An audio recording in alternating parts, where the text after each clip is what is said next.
Magandang araw po sa inyong lahat.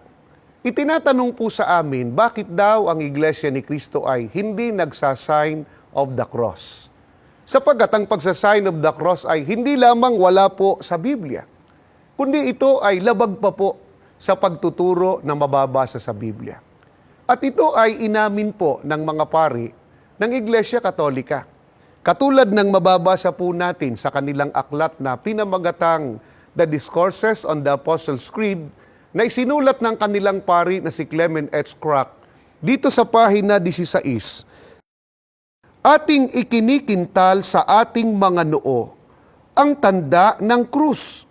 Ang kaugaliang ito ay hindi ipinag-utos ng formal na batas ng banal na kasulatan.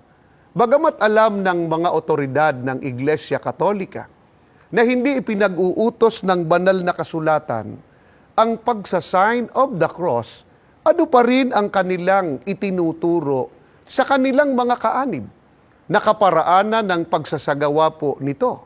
Isa pa ring aklat ng Iglesia Katolika ang ating babasahin. Pinamagatan namang siya ang inyong pakinggan, ang aral na Katoliko.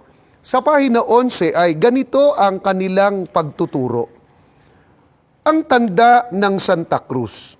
Ang paraang ginagawa sa paggamit ng Santa Cruz ay dalawa. Ang mag-antanda at ang mag-krus. Ang pag-aantanda ay ang paggawa ng 3 krus ng hinlalaki ng kanang kamay. Ang unay sa noo, ang ikalawa ay sa bibig.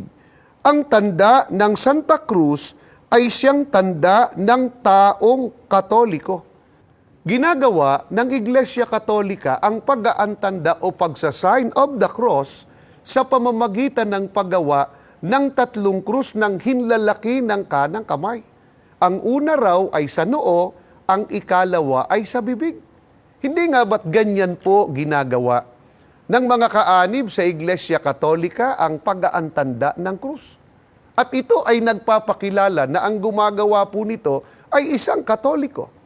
Sapagkat ang sabi sa kanilang aklat, ang tanda ng Santa Cruz ay tanda ng isang taong Katoliko.